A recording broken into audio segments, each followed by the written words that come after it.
ঈদুল আজহায় মুক্তি পাওয়া সিনেমাগুলোর মধ্যে সবচেয়ে আলোচিত সিনেমা ছিল মেগাস্টার শাকিব খান অভিনীত সিনেমা তাণ্ডব। রায়হান রাফি পরিচালিত সিনেমাটি এখনও মহাসমারোহে চলছে সিনেমা হলগুলোতে। সম্প্রতি পাইরেসির কবলে পড়ে সিনেমাটি। সে সময় এ বিষয়ে কথা বলতে দেখা যায়নি শাকিবকে। অবশেষে সিনেমার পাইরেসি নিয়ে সোচ্চার হলেন এই অভিনেতা। 22 জুন রাজধানীর সনি সিনেপ্লেক্সে আয়োজন করা হয় তাণ্ডব সিনেমার বিশেষ শো। এ সময় সিনেমার পাইরেসি নিয়ে গণমাধ্যম কর্মীদের সাথে কথা বলেন শাকিব। পাইরেসি হওয়ার পর আরো ডিমান্ড বেড়ে গেছে। Good good good good good. আর তাণ্ডব ইনশাআল্লাহ, আমি গতবারে যেমন বলেছি যে গুলশান টু গুলিস্তান সব জায়গার মানুষকে মুগ্ধ করছে আমাদের সিনেমা।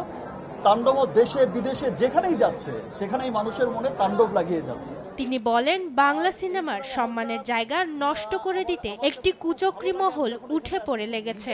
আপনারা জানেন যে কিছুদিন আগে তাণ্ডব একটা কুচক্রী মহল তো আছে যারা হচ্ছে সবসময়ই চায় যে বাংলাদেশের সিনেমাকে ধ্বংস করতে। বাংলাদেশের সিনেমা আজ যেখানে পুরো বিশ্বে ছড়িয়ে যাচ্ছে, পুরো বিশ্বে খুব সম্মানের সাথে গর্বের সাথে চলছে, সেই সময় এসে একটা বাজে মহল, খারাপ মহল সবসময় চায় যে আমাদের সিনেমা যেন ধ্বংস হয়ে যায়, আমরা যেন ভালো সিনেমা না বানাতে পারি। সিনেমার মাধ্যমেই তো আমাদের দেশ, আমাদের কৃষ্টি কালচার পৃথিবীময় ছড়িয়ে যাচ্ছে। সেই জায়গাটা যেন নষ্ট হয়ে যায়। অ্যাকচুয়ালি এটা সিনেমার এগেনস্টে ষড়যন্ত্র না, আমি বলবো এটা দেশের এগেনস্টে ষড়যন্ত্র। আর সেই জাতি হচ্ছে সবচেয়ে উন্নত থাকে যে জাতির সাংস্কৃতিক দিক থেকে সবচেয়ে এগিয়ে যায়। আমরা আমাদের সিনেমাকে নিয়ে, আমাদের কালচার, কৃষ্টি কালচারকে নিয়ে আমরা যখন পুরো বিশ্বে ছড়িয়ে যাচ্ছি, সেই মুহূর্তেই দেখেন যে পাইরেসি করে দেয়। গতবারও আমরা বরবাদের সময় দেখেছি, এবার তো তাণ্ডবে দেখলাম যে আরো আগে পাইরেসি করে দিল। পাইরেসির পরও এখনো হলে গিয়ে দর্শক সিনেমাটি দেখছে।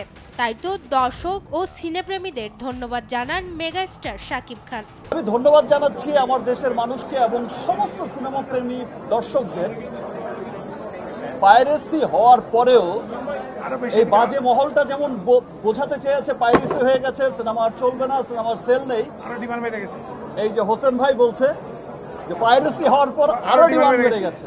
Good good good good good. আর এই বিশেষ শোতে উপস্থিত ছিলেন পরিচালক রায়হান রাফি, প্রযোজক শাহরিয়ার শাকিল, ফজলুর রহমান বাবু, সাবিলা নূর, আজমেরি হক, বাঁধন সহ অনেকে।